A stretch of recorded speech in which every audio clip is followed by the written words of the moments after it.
हरियाणा के गोपाल कांडा कभी एक जूते की दुकान खोलकर अपने परिवार का गुजारा करते थे, लेकिन गोपाल कांडा कैसे अचानक बन गए किंग। कैसे आज उनके पास एक महल जैसा घर है, 100 करोड़ रुपए की संपत्ति है, और फिर गीतिका शर्मा सुसाइड केस में कैसे एक गोपाल कांडा को जेल भेजा गया। हरियाणा के गोपाल कांडा की कहानी आज के इस वीडियो में हम आपको बताने वाले हैं कि कैसे minister of state Gopal Kanda एक एक सीढ़ियाँ चढ़ते गए, जिन्हें दिल्ली की राउज एवेन्यू कोर्ट ने अब बरी कर दिया है। नमस्कार, आप देख रहे हैं BDF न्यूज़ की प्राइम सीरीज खलनायक, जिसमें हम आपको सुनाते हैं अपराध की दुनिया की कहानी। गीतिका सुसाइड केस के मुख्य आरोपी गोपाल कांडा को कोर्ट ने बरी कर दिया। एक दशक से भी ज़्यादा पुराने गीतिका शर्मा सुसाइड केस में दिल्ली की राउज एवेन्यू कोर्ट के एक सेशन कोर्ट ने फैसला सुनाया है। 2012 के इस केस में हरियाणा के पूर्व मंत्री गोपाल कांडा और उनकी एक कर्मचारी अरुणा चड्ढा इस मामले में आरोपी बनाए गए थे। कहा जाता है कि एक वक्त गोपाल कांडा जूते चप्पल की दुकान चलाते थे और उन्होंने बहुत कम समय में अपना साम्राज्य तेजी से बढ़ाया। मौजूदा वक्त में उनके पास ऐसा एक किलेनुमा महल है जिसकी कीमत 100 करोड़ रुपए के आसपास की बताई जाती है। गोपाल कांडा 8वीं तक पढ़े लिखे हैं और आज उनकी नेटवर्थ कितनी है? दरअसल गोपाल कांडा ने अपने भाई गोविंद के साथ उस वक्त जूते और चप्पल की दुकान खोली। जब दुकान चल पड़ी तो उन्होंने बिजनेस करने का जो दायरा था वो बढ़ाया और जूते बनाने की एक फैक्ट्री बाद में शुरू की। जूते चप्पल बेचते बेचते गोपाल कांडा ने बिजनेसमैन, बिल्डर और बड़े बड़े नेताओं से अपनी जान पहचान बढ़ानी शुरू की। साल 1998 में गोपाल कांडा ने हरियाणा के गुरुग्राम में प्रॉपर्टी बिजनेस में कदम रखा। इस वक्त ये बिजनेस बहुत तेज़ी से बढ़ रहा था। कांडा ने छोटे छोटे प्लॉट की पहले खरीद और बिक्री शुरू की। इसके बाद वो हरियाणा के रियल एस्टेट के एक बड़े खिलाड़ी बन गए। जब गोपाल कांडा का साम्राज्य बढ़ने लगा तो उनके राज्य के कई प्रमुख जो राजनेता होते हैं उनसे संपर्क बनते चले गए।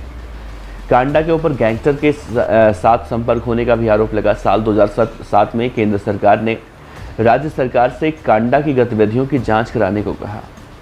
गोपाल कांडा ने साल 2009 में निर्दलीय उम्मीदवार के रूप में चुनाव लड़ा और जीत गए। गोपाल कांडा उस वक्त भूपेंद्र सिंह हुड्डा के साथ हो लिए और उनको हुड्डा सरकार में गृह राज्य मंत्री बना दिया गया। साल 2019 में जब बीजेपी बहुमत के आंकड़े से पीछे हुई तो कांडा ने समर्थन का ऐलान कर दिया।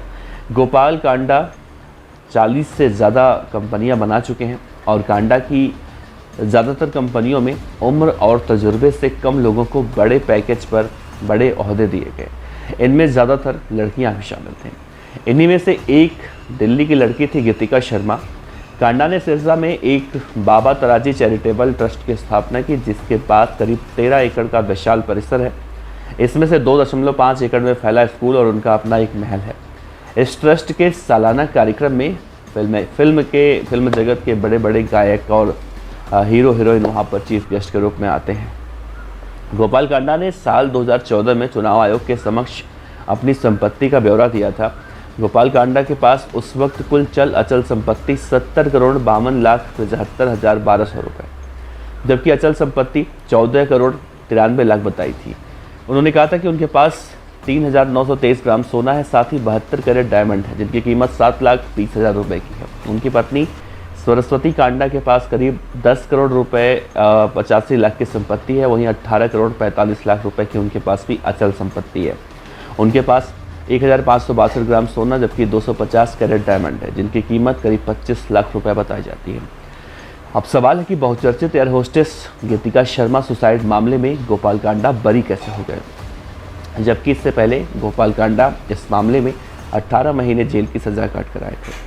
लेकिन साल 2012 के इस मामले में 11 साल बाद जब फैसला आया तो गोपाल कांडा के हक में आया। जिसकी वजह क्या है, हम आपको अगर पॉइंट टू पॉइंट बताएं तो गीतिका शर्मा सुसाइड केस में दिल्ली पुलिस की तरफ से करीब 65 गवाह पेश किए गए थे, लेकिन किसी भी गवाह की गवाही से ये तथ्य साबित नहीं हो पाया कि गोपाल कांडा और अरुणा चड्ढा, जो उनकी मैनेजर थी, ने गीतिका को इतना परेशान किया कि वो आत्महत्या करने के लिए मजबूर हो गई।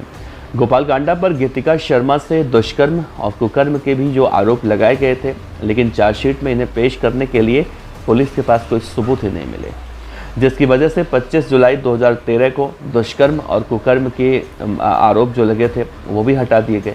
गीतिका शर्मा की मां अनुराधा शर्मा ने भी बेटी की मौत के बाद सुसाइड कर लिया था। वो इस केस में अहम गवाह थी। उनकी शिकायत पर ही गोपाल कांडा के खिलाफ एफआईआर सबसे पहले दर्ज की गई थी। एविडेंस एक्ट के तहत उनके बयान को अमान्य भी घोषित कर दिया गया। इस केस का जो तीसरा आरोपी था, उसका नाम था चैन शिवरूप। वो सरकारी गवाह बनने के लिए राजी हो गया था, लेकिन जब सरकारी गवाह बनने की बारी आई तो मालूम चला कि वो इस वक्त अमेरिका में जाकर बस चुका है। ऐसे में कोर्ट ने 7 मई 2013 को उसे भगौड़ा घोषित कर दिया और गोपाल कांडा के खिलाफ दिया गया बयान एविडेंस एक्ट के तहत अमान्य घोषित हो गया। गीतिका शर्मा के सुसाइड नोट में गोपाल कांडा का नाम सिर्फ था, लेकिन घटना का कोई सबूत या फिर घटना का जिक्र उसमें नहीं था, जिसको लेकर कोर्ट की तरफ से कहा गया कि ये स्थापित कानूनी सिद्धांत है। केवल सुसाइड नोट में किसी का नाम होने से किसी को दोषी नहीं ठहराया जा सकता, और इस तरह से गोपाल कांडा बरी हो गए। वैसे दोस्तों, आपको क्या लगता है, गोपाल कांडा ने तो कोर्ट ने तो बरी कर दिया, लेकिन क्या कहानी वाकई में ऐसी ही थी जैसा हुआ था, या फिर इसके पीछे की कहानी कोई और है? कमेंट बॉक्स में ज़रूर बताइएगा। नमस्कार।